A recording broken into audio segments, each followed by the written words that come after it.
बिस्मिल्लाहिर्रहमानिर्रहीम। इय्याका नअबुदु व इय्याका नस्तईन।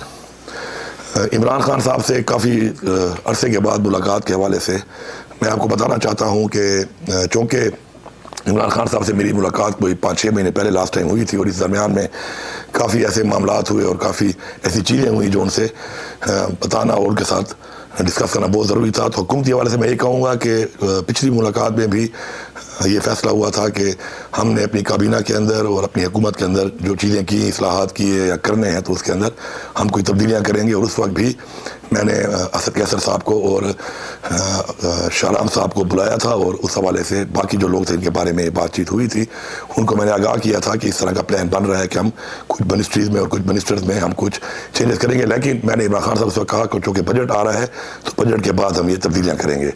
तो उस हवाले से जब कल मुलाकात हुई तो हुकूमती हवाले से जो बातचीत हुई उसके अंदर हमने डिस्कस किया और उसके बाद कुछ फैसले हुए कि हमने इन डिपार्टमेंट्स में और इसमें शेफलिंग करनी है अपनी कैबिनेट के अंदर। तो मैंने उसके बाद जो है बुलाया आकिब खान को भी और फैसल तरक्की को भी, क्योंकि हम एक टीम है, इकट्ठा हमने काम किया है, हम एक है, एक पार्टी है हमारी।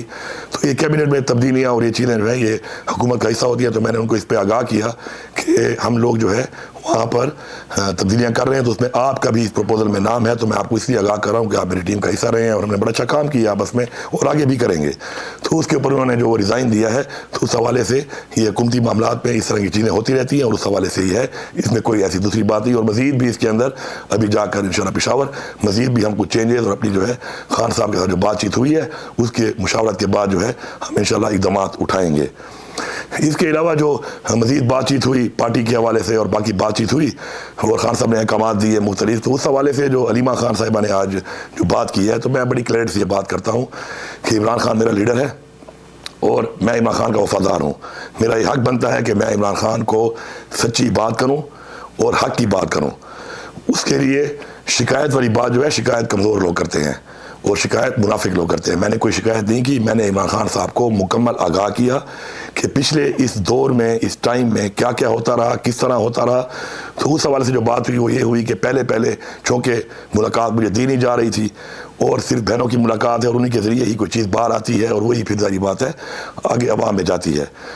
तो पार्टी में एक बहुत बड़ी तकसीम आ चुकी है और मैंने उनके बारे में बताया उनको कि जब बजट पेश करने की बात है, आपने कहा कि मुशावरत की जाए, लेकिन चूँकि इदारे नहीं चाहते थे, इस्टेब्लिशमेंट नहीं चाहती थी, तो उन्हें मुलाकात नहीं छोड़ी। और जब मुलाकात नहीं छोड़ी तो बजट पेश ना करके ज़ाहिर बात है फिर हम टेक्निकली डिस्क्वालीफाई हो जाते, हुकूमत ख़त्म हो जाती। जबकि आपके ऐसे अहकामात नहीं आए थे तो हमने उस बजट को पेश कर दिया। लेकिन इस बजट को पेश करने के बाद जो मेरी पूरी पार्लियामेंट, तमाम MPAs और मुझे गद्दार डिक्लेयर करके पूरी कैंपेनें चलाई गई, वो बिल्कुल गैर मुनासिब थी। और उसके ऊपर कोई क्लैरिटी मुलाकातें होने के बाद आपसे बहनों को बार बार कहने के बावजूद कि आप इस पर क्लैरिटी लेके आए, नहीं आई और यही लगा कि जी हम इमरान खान साहब के अल्लाह माफ़ करे खिलाफ जा रहे हैं, जबकि ऐसा नहीं था। फिर 1.5-2 महीने चलता रहा। उसके बाद फिर आगे जाकर जब बजट पास करने की बारी आई तो वही सिचुएशन वो नहीं मिलने दे रहे थे। तो बड़ी मुश्किल से मेरे सैफ की एक मुलाकात हुई जिसमें खान साहब को मैंने कहा कि आपने कहा कि जी अगर ऐसा मसला है तो ठीक है, बजट तो फिर पास करना पड़ेगा।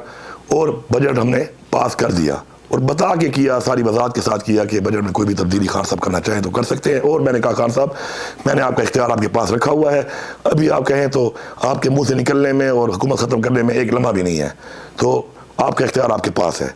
लेकिन इसके ऊपर पूरे के पूरे मेरे MPA, पूरी पार्टी, मुझे ऊपर ये इल्ज़ाम लगाए गए कि हमने गद्दारी करके बजट पास किया है। और इसके ऊपर इतनी मुलाकातें होने के बाद, बार बार मेरे कहने के बाद बावजूद कि इस पर मौक़िफ़ को क्लियर किया जाए, नहीं किया गया, बल्कि प्रोवोक किया जा रहा है उल्टा। और प्रोवोक करके ये कैंपेनें चलाई जा रही हैं बार बार और मुतवातिर कैंपेनें चल रही हैं। फिर उसके बाद एक नया जो है कैंपेन चला दी गई कि जी माइनस इमरान खान कर रहे हैं। तो मैंने बताया कि माइनस इमरान खान न किसी की सोच है, न किसी की जुर्रत है। जबकि इस माइनस इमरान खान वाली बात के ऊपर पार्टी में तकसीम करने में आपकी बहन अलीमा खान का ठीक ठाक किरदार है, क्योंकि शुरू से पार्टी के लोगों को डिस्क्रेडिट किया जा रहा है और पार्टी डिस्क्रेडिट होने के साथ साथ मायूस हो रही है। आपकी रिहाई के हवाले से इक़दामात नहीं उठाए जा रहे, बल्कि पार्टी के अंदर ऐसी गुरबंदियाँ बनती जा रही हैं कि उन गुरबंदियों में हर बंदा किसी न किसी जगह का सहारा लेकर उस गुरबंदी का हिस्सा बनकर अपने जो इंटरेस्ट हैं उनका फ़ायदा ले रहा है, अपनी जो इख्तिलाफ़ात किसी के साथ हैं उनके फ़ायदे ले रहा है। तो मैंने बड़े क्लियर से उनको बताया